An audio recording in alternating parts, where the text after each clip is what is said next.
Hebrews 9. Now the first covenant also had regulations for ministry and an earthly sanctuary. For a tabernacle was set up, and in the first room, which is called the holy place, were the lampstand, the table, and the presentation loaves. Behind the second curtain was a tent called the most holy place.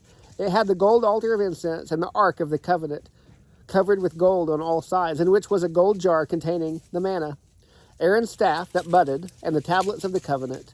The cherubim of glory were above the ark, overshadowing the mercy seat. It is not possible to speak about these things in detail right now.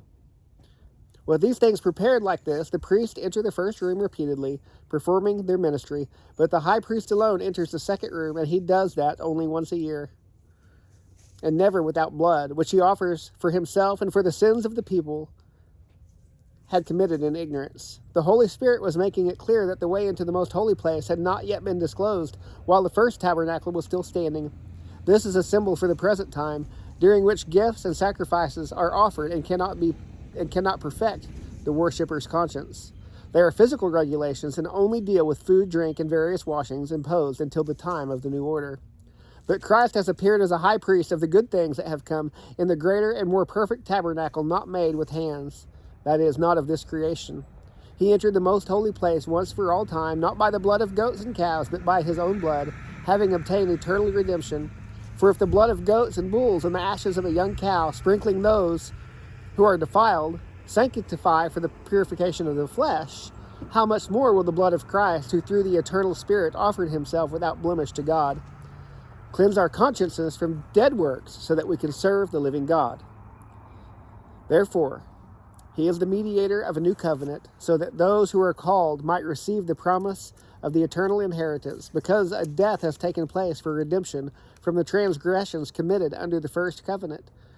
Where a will exists, the death of the one who made it must be established. For a will is valid only when people die, since it is never in effect while the one who made it is living. That is why even the first covenant was inaugurated with blood. For when every command had been proclaimed by Moses to all the people according to the law, he took the blood of calves and goats, along with scarlet wool, and hyssop, and sprinkled the scroll itself and all the people, saying, "This is the blood of the covenant that God has ordained for you." In the same way, he sprinkled the tabernacle and all the articles of worship with blood. According to the law, almost everything is purified with blood, and without the shedding of blood, there is no forgiveness. Therefore, it was necessary for the copies of the things in the heavens to be purified with these sacrifices, but the heavenly things themselves to be purified with better sacrifices than these. For Christ did not enter a sanctuary made with hands, only a model of the true one, but into heaven itself, so that he might now appear in the presence of God for us.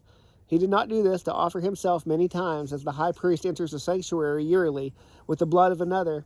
Otherwise, he would have had to suffer many times since the foundation of the world. But now he has appeared one time at the end of the ages for the removal of sin by the sacrifice of himself.